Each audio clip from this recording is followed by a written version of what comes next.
Tell everybody how many days you were in a hotel, how many flights. I probably spend 140, 50 days in a hotel per year. Yeah, it's a lot. And this is just recruiting stuff. Yeah, recruiting. There's times where it's 4 flights in a day. I'm almost like watching you guys more than I'm watching them play. Arizona has stuff on the whiteboard.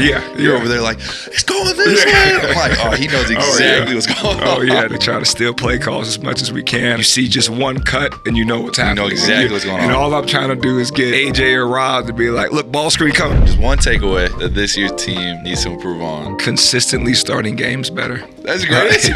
We were looking at a stat the other day. We are the #1 team in the country in second halves. Offensive and defensive rating. We are #1, and it's not close. Wow. In the first half, we're around 57th. That's crazy. Yeah.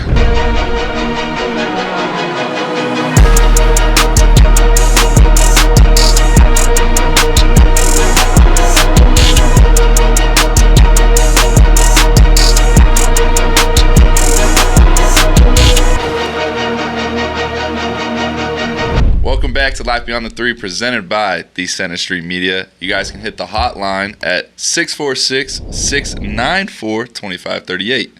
We have the man, the myth, the legend in the house, Brandon Dunson. Give it up for Brandon. How you doing, man? Appreciate you. Dude, thanks for hopping on the pod. How are you? I'm good, man. Licking the wounds from Arizona, but getting ready for Kansas. Yeah, how's the prep? How's everything going? It's been going well. Yeah, how's the boys feeling? They're good. A lot to learn from. Had some success, so just got to put it together. Yeah, let's go. Well, let's just dive right into it. Let's tell everybody, like, where did you grow up and just kind of your family life? Yeah, well, I was born in L.A., moved when I was young to Bloomington, Illinois. Spent 18 years there. Big brother, 2 years older than me. Mm-hmm. Big basketball star. I was kind of the little bro of the guy. Okay. It's hard to believe. Yeah. It's hard to believe, honestly. And I was into a bunch of different stuff. I really didn't take basketball serious until I was probably 14, 15. I was always around it because my dad played, brother played, so it was always around it. Then kind of blossomed once I was junior in high school. Okay. Things got really good for me and got recruited, ended up playing junior college, but then transferred over to Arizona State and then spent 1 year, graduated from ASU and spent my final year at Azusa Pacific in California. So where do you call home? Is it LA or is it Illinois?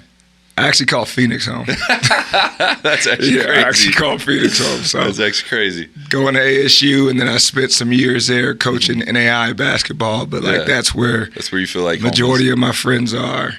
Until now. Until now, obviously, yeah. So, but Illinois is always going to be home. Yeah. But Phoenix is home as well. And what year did you say that you felt like basketball was something that you could be really good at? Sophomore, junior year of high school, somewhere around there. I played for a really, really good high school coach who's been in my life forever and a big part of my life since then, Jeff Wilburn, who he coached at Cal in the 80s and early 90s, then coached at Illinois State, which is in my hometown. And then... It's a hometown. Yeah. We got 2 hometowns now. Yeah, I guess so. But it's... so he got out of coaching just to raise his family, and then started coaching high school in the area. That's cool. And so I was able to learn from a really, really good teacher. Yeah. Got back into coach when I finished high school. That was his last year. He retired from high school coaching. Oh, wow. And then he got back into college 4 or 5 years later. He went to Virginia Tech as the ops guy. It's like a 50-plus-year-old ops guy, like grinding it back up. Oh. And then went to UAB, then Stanford. I ended up working with him at Stanford. Then, full circle moment. Yeah, and then he went and got the head coach job at Denver, and I was his associate head coach over there. So he's been instrumental in my life. Yeah, that is actually super cool. So your dad owns a Boys and Girls Club. Yeah, so he doesn't own, he runs it. He runs it. Yeah, so it used to be just a community center in town, and then they kind of linked together with Boys and Girls Club. And what made him want to start running it? I mean, it's what he's done. He grew up in it his whole life, basically. And so he's always been a part of it. Yeah. And then they moved to California for 8 or 9 years and then moved back. Yeah. And it's in the middle of the projects that he grew up in. Yeah. So he's just always seen it as a way to give back to the community. And that's cool. We all grew up playing there, and super cool. It was a fun time. And we kind of touched base on it, but playing at ASU. Yep. How was that? How much has it changed from when you played compared to when I played now, you know? It's a lot. I mean, my head coach, he's actually the head coach at Santa Clara now, Herb Sendek. But it's changed quite a ton. I mean, even just the campus, all that stuff has changed over there. Whenever we go back, I'm just like in awe of how more developed it is than what it was back then. But different styles, obviously. But it's always going to be family there. Yeah, so. For sure. You know, I say, like, no, there's no knock on anything. But when we went to ASU last year, there wasn't, like, the fans were there, but there wasn't, like, it's not filled, right? Yeah. Not like the Arizona, not like us. Yeah, no, like it's not. It's more. Was it filled back when you played, or is it kind of the similar? Similar. It's been more of a football school. Okay. For the most part, like, football's been pretty wildly successful the last couple of years. When I was there, it was still football was a top 25 program. They had Dennis Erickson as a head coach. Brock Osweiler was the quarterback when I was there. Him and Jake Kelly. Taylor Kelly. But it's always been more of a football school. But I mean, there's been some decent years in there. Yeah, for sure. And then you played pro ball. Yeah, played in Mexico. How was that? Soles de Mexicali. It was good. It was good. I tore my shoulder at the end of my junior year. I feel that. So played my entire senior year on cortisone shots. The brutal. Yeah. Brutal. It's different. And then went down to Mexico, and the injury I succumbed to the injury. Yeah. So played a little bit, and then it was done. So instead of going back and fixing it and having an 8-9 month rehab. Did you ever fix it? Nah, never fixed it. Still torn. Two labrum tears. Oh, jeez. But no wonder you're getting big dog last year a little bit. I think people that don't know B is he's crazy athletic. Okay, crazy athletic. You still are. It's crazy. Last year, what were you doing? You're doing between the legs, dunks, and everything, trying to keep up with everybody. Crazy. Eli, everybody's trying to outdunk you. But were you always crazy athletic?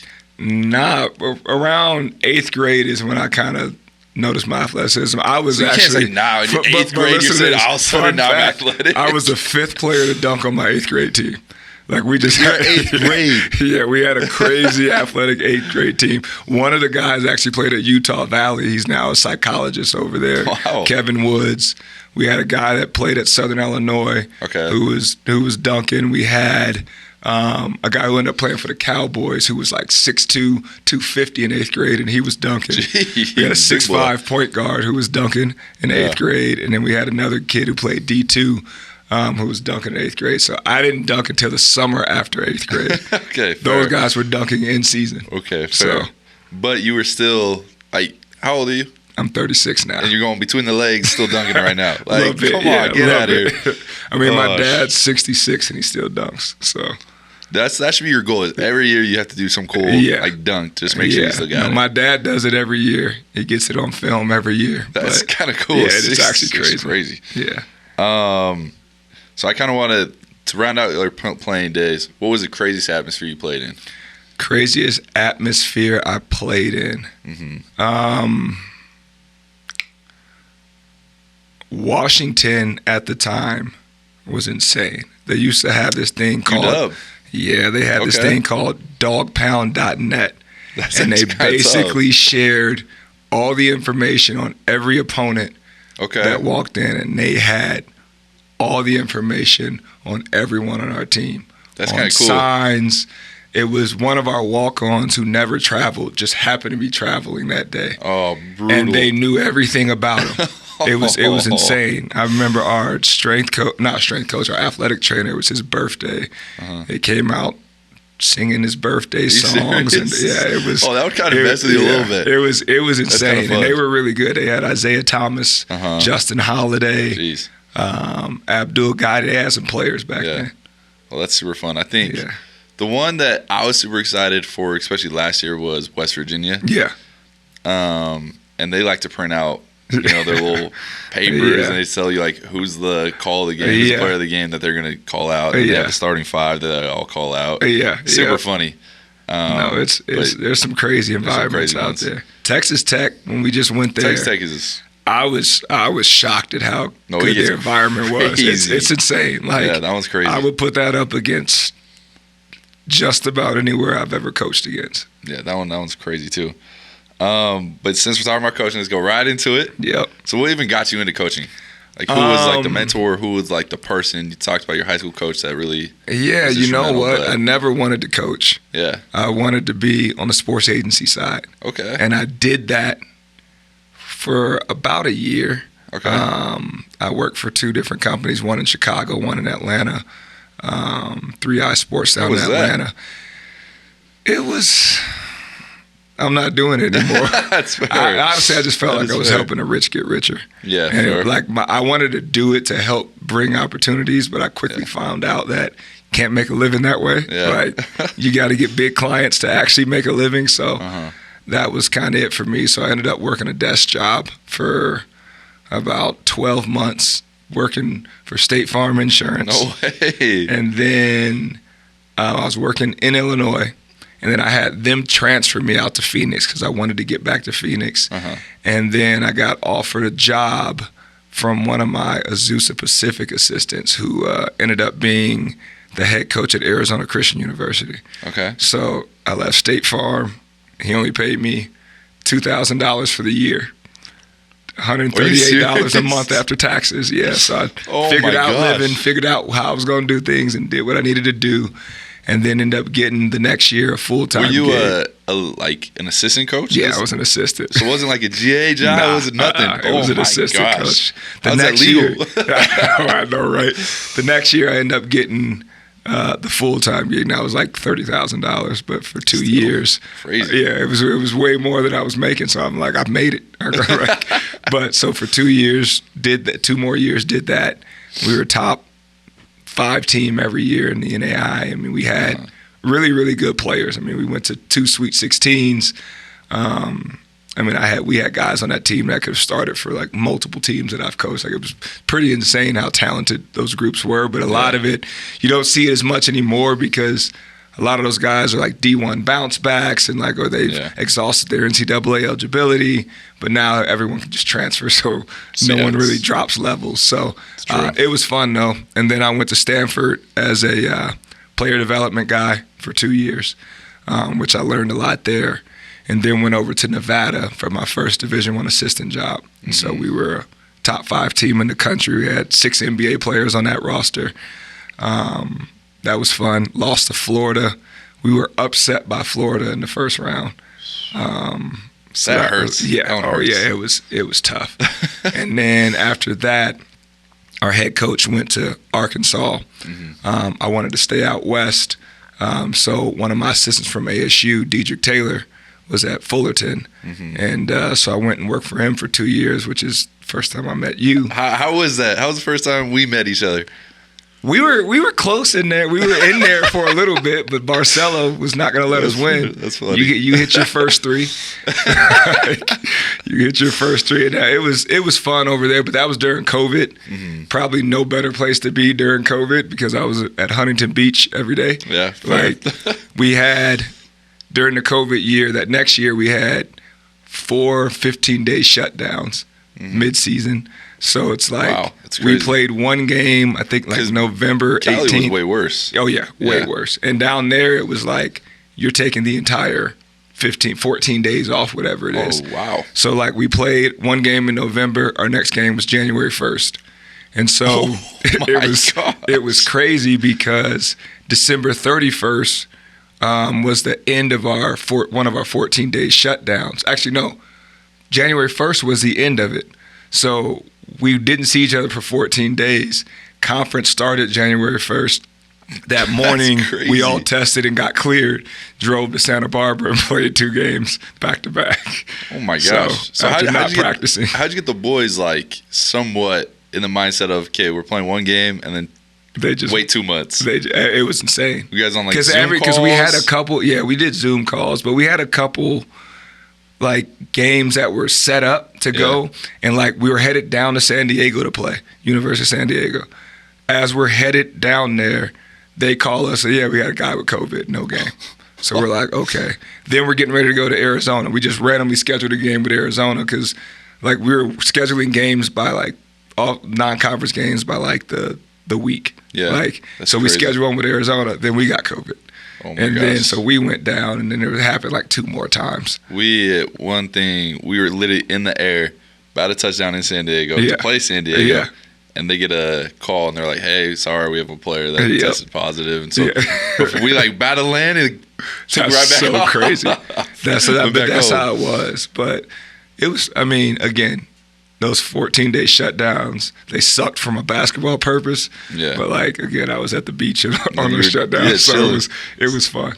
Yeah, but that time was absolutely insane. So it's crazy that year didn't get, like, the COVID year. Like, you didn't get that year back. Yeah. You got the one before. The one before, you still played the whole year. You didn't get the actual tournament. But that year, like, everybody missed games more than anything. Everybody. No, it was crazy.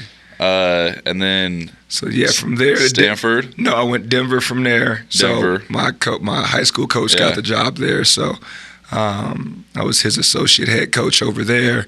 Had a good turn. The team had won 2 games the year before. Mm-hmm. We ended up winning 11, so we had like the biggest turnaround that season of any team. In conference, we had won more games in conference than they had won the last 4 years combined. Okay. So it was crazy, and we finished 6th place in the league that year.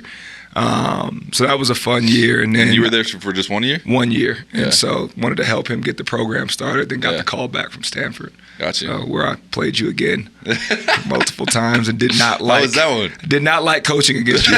We were whooping you for the first game. You guys were close. And then the second half, you guys realized we didn't have any ball handling. You just pressed us and beat us. Yeah, because you guys kept throwing. It was like the Spain action. Yeah. And then we finally kind of took it from you guys. Yep. And then you guys started throwing in this zone that was like the weird zone. It was weird. Like, it was. And then we played you guys the next year here. Oh yeah. And we beat you in the first half. You guys beat us in the second. And I don't even know what happened in the zone segment at the end. It was weird. But yeah, everybody was done. It was crazy. That is crazy. And then you ended up here. So what got you the call? Like, how did this all pan out? Like, it's funny. I didn't know KY at all. Yeah. And I actually had pretty much accepted a job out east, a Big Ten job, and then. So you already accepted and you were ready to go back east? Yeah, and I hadn't taken it yet, but I was literally flying out there on a Thursday to solidify it all. Yeah, and KY called me on Monday night before he got announced and said, "Fly down to Phoenix." Let's meet. So I flew down that next Phoenix, morning. Why not? Yeah, exactly. Gotta go to Phoenix. But flew down there that next morning.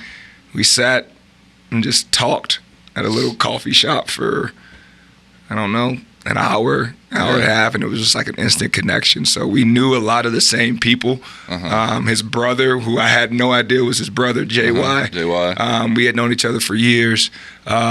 His strength coach in Phoenix worked with me. We worked together at Stanford, my first stint at Stanford, and just a lot of random connections. So it just felt right, and then came in ready to build. So what was your initial thought, of Utah? Like, obviously you were here with Stanford and everything, but like actually living here. Yeah. And then B, the whole BYU. Yeah. No, it's funny because like you just don't know a place until you're there. 100%. My best friend though, BJ Porter's from Layton. Okay. And he went to Weber. It's you knowing all these places. Yeah, no. So, and then like I told you before, my middle school teammate played at UVU. Yeah. So whenever we came out here, I hang out with him whenever we play. But it was always snowing and cold, so I'm thinking it's like Chicago. Yeah. And then I get out here and I'm like, it's not that cold. Like the last couple of years, not cold at all. Yeah, it's been good. I love the pace. Slower. You can get up to Salt Lake when you need to. Yeah. But super, super friendly environment. As far as the school goes, knew nothing about BYU. Knew it had a religious affiliation. I worked at plenty of religious affiliated schools in the past. Had went to religious affiliated schools, so I was comfortable with that. Yeah. But you don't know a fan base until you're a part of it. It's insane, man. It really is. It's like the away games, you got home crowd still kind of there. I don't know a fan base that's like it. It's among all sports, not just basketball. This place is special, man. Very loyal people. It is. It is, man. So it's been fun. That is cool. Do you have my biggest question is, how did you become this identity of one of the best recruiters in the nation? Everybody talks about it. Everybody knows, right? Yeah. But I feel like that's kind of for me is what you hang your hat on. You can connect to us so well. Yeah. And I think that's kind of the superpower, right? Yeah, so how'd that even come to be? I think it's just relationships. Yeah. I love evaluating talent. More than anything, my favorite part of this job, my two favorite parts, is one, connecting with guys, and two, evaluating talent. Yeah. And it's being able to find those sleepers who are people might not think they're as good, but it's you can see something in them. Yeah. But honestly, just genuine relationships. I know a lot of very successful coaches who are calling kids every single day, just making up talking point. I can't do that. My stuff has to be genuine. So if I'm talking to you, it's not a whole blueprint of what you're writing. And for me, it's I can't talk to a 16-year-old every day for a year. It's a little creepy to me. So it's if I'm reaching out or if I'm talking to a guy, it's genuine. Yeah. And I think that's where it is. And I've always had a rule: if I can't spend a 30-minute drive alone with the player, I probably shouldn't be recruiting them. I like that, actually. Yeah. Because I got to feel comfortable. They've got to feel comfortable. So I think it just all comes from building a genuine relationship. That's everything to me. Tell everybody. Well, I don't even know what it was. How many days you were in a hotel that 1 year? I mean, how many flights? What was it? I couldn't tell me? you the exact stuff, but I probably spend 140, 50 days in a hotel per year. Yeah, it's a lot. And then flights, at least 100 to 120. And this is just recruiting year. Stuff. Yeah, recruiting. Yeah. It just is what it is. There's times where it's 4 flights in a day. Oh my gosh. I mean, I feel like people don't even know that. That's behind the scenes, which is cool.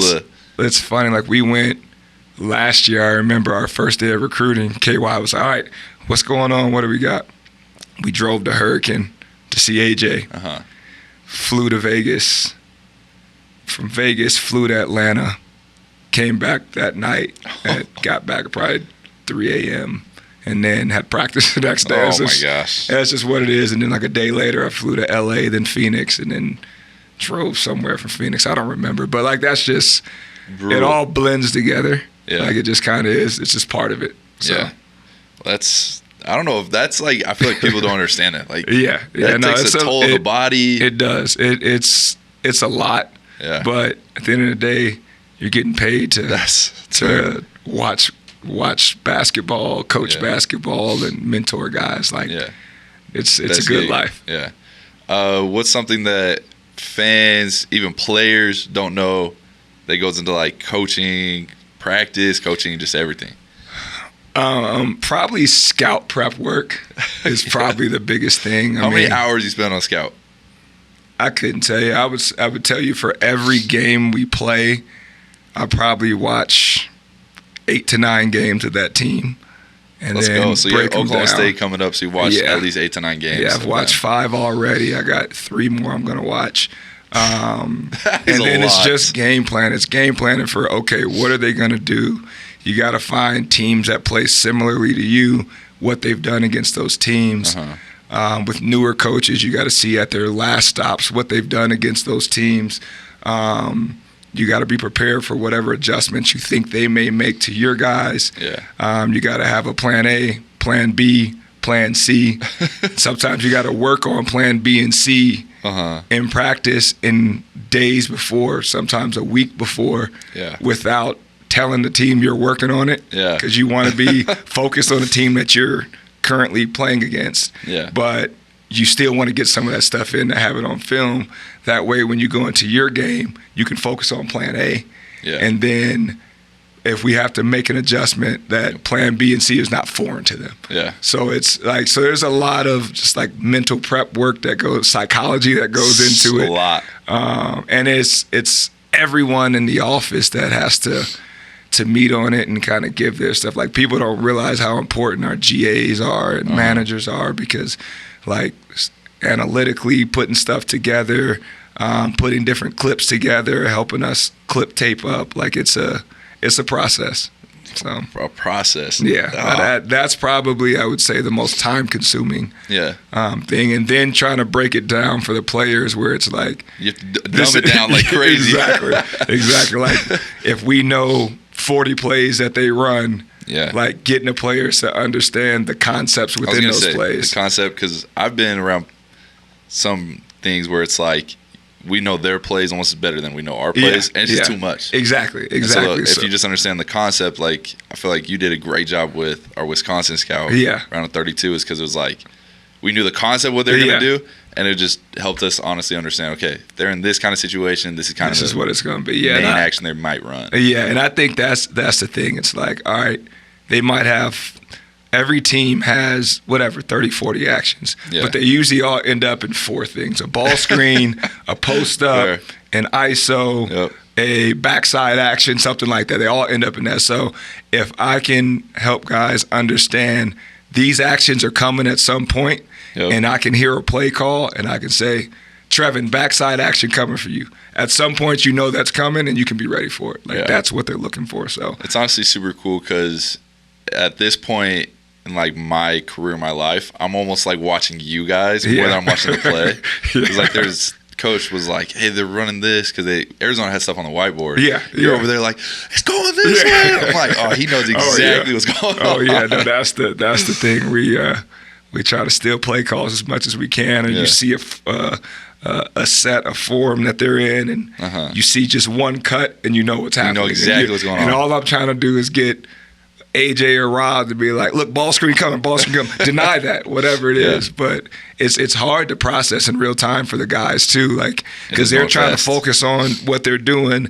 Now you're in their ear trying to tell them now, and they also have to recognize the personnel. You know how it is. If you got a shooter, you let them shoot. If you got a blue, you got a green, you got a like. It's a lot that goes into it. For sure. Kind of, what's the biggest difference you would say recruiting now at a Big 12 school is compared to other schools you've been at? Yeah, I mean, one is obviously resources. I feel like, especially here at BYU, everyone's rowing in the same direction, so the resources are really good for you. And having people like Craig Manning at your disposal, having people like Wiz and Danielle, like it's a lot easier to sell than a lot of other places. So I would say you're not really discovering a lot of talent now, because at this level, you know who the guys are. Yeah. And so now it's go getting them. Whereas at like a Fullerton or a Denver, it's like, all right, who's under the radar here that I can find that no one else is really recruiting. And everything, And then at that level, it's kind of like when you watched him play, there are plenty of guys that I watched at that level in AAU or whatever. And I'm like, please don't play too good. So these other schools don't over-recruit us. That's fair. We're here. It's like you want to see them play as much as possible, whether it's good, bad, or whatever, and get your evaluations. So I'd say that the NIL world's definitely changed everything. It changed how recruitment goes. The agents now. Agents are crazy. It's insane, man. Like, and I'm not mad at any of these guys. Like, some guys, like, I know a lot of people get mad at Portal, whatever. I mean, some of these guys are gonna make the most money they'll ever make in their life. So it's like they need to take advantage of it. Like, I'm a huge proponent of them taking advantage of it, because for most of them, they'll never make this type of money again. So it's like, I don't blame them. Like, you got to do what you do to set your life up. So For sure. I mean, I wish I had one more year. Yes. I wish I had any years. Wish I had a semester. Yeah, exactly. I mean, you see G League guys coming back now and like making their money. It's like they're making 10 times what they made in the G League. So yeah, can't blame them. Do you think that's going to end this next year with the NCAA? With all the coaches getting more and more mad about G League guys coming back? Who knows, man? I don't know what's going to happen. Like every day is different. I mean, I wouldn't be surprised if it stops or if it goes further. So I wouldn't be surprised either way. I actually would be more surprised if it stopped. Yeah, it's fair. We'll see. What's your thoughts on the biggest thing, just one takeaway that this year's team needs to improve on just going forward? Consistently starting games better. I would agree. That's a great answer. We were looking at a stat the other day. We are the number 1 team in the country in second halves. Offensive and defensive rating. We are number 1, and it's not close. Wow. In the first half, we're around 57th. That's crazy. Yeah. So what I just want to, I know we've talked about it, obviously, just personally, but you don't have to tell anything that's obviously you don't want to say. But what's something that's needs to change? I feel like the intensity in the second half, it's it's go time now. Yeah. Everybody's kind of settled. There's no agenda. It's just we're gonna go out there and play harder. And I think our level of aggression's got to change. Yeah. The first 5 minutes, Arizona was there. It was there, and then it kind of teetered off. And then the second half, we started again. Yeah, exactly. And so I think it's just starting more aggressively and just being able to maintain focus. There's no secret recipe to it, but it's just locking in. Yeah. And it may be on our staff to just do better adjustments early. Yeah. And make sure it's these adjustments help our guys stay aggressive. Yeah. So I think that's part of it. But I do think it's just locking in and guys being more focused at it. Yeah. So I think that's the thing. And when they do go on a run, not panicking, because every team's going to go on runs, just being steady and steady doing what you've been doing to be successful. I always I believe this in life, in basketball, whatever. Success is simple. Consistently do what you're supposed to do. I like that. But it's hard. It's so because hard. You get bored. It's so hard. If I wanted to I just went on my 21-day fast and I lost 17 pounds in 21 days just by my eating habits, my workout habits. Yeah. It's simple. If I want to stay in great shape, do this every day. Yeah, for sure. It's hard because I like to eat unhealthy at times. It's just true. it is what it is. Are you going to dedicate yourself to it or are you not? Yeah. So we just got to have that mentality for 40 minutes a night and sometimes 45. That's true. I actually love that because even if you're playing one-on-one with somebody and okay, I can get a bucket every single time if I do this move. It's you'll do it a couple of times and you're I'm going to try something else. Exactly. But then reason. It's for no reason. Yeah. But I actually like that. Yeah. Simple things consistently. That's all it is. That's what success is. Yeah. It's just you got to fight human nature. Yeah, exactly. Well, B, I appreciate you hopping on the pod. We got quick questions real quick. Yep. All right? What's most fans don't know about you? Just quick. First thing out the top of your head. I used to be a music producer. Whoa! Yeah. We didn't even bring this up. No, we never brought this up. Wait. I know it's going to be quick. I know we have to go. Time's almost up. Well, quickly talk about that. Yeah, I mean, music was my first love. So what's your favorite type of music? R&B music. Why have I never known this? Yeah, I thought we were close. Yeah. I mean, when I was in high school and college, I was a rapper. Okay. Had a couple radio hits. What? Yeah. What are they? Just a couple rap songs back in the day. You got we'll drop them in. I don't know. I might show you some sometime. But yeah, I was on the radio down in St. Louis and a couple other places. Iowa, I had a hit up there with one of the players up there. It's funny, a guy named Jared Cole. We were roommates at the Iowa Elite Camp. Okay. And he played for Kansas City Keys AAU. I remember we played against him a couple times. Big dude. And one day I was at ASU. He was at Iowa. He's like, we need to have a Big Ten, Pac-10. Back then it was the Pac-10. Big Ten, Pac-10 song. So we put one together. I made the beat. What is it called?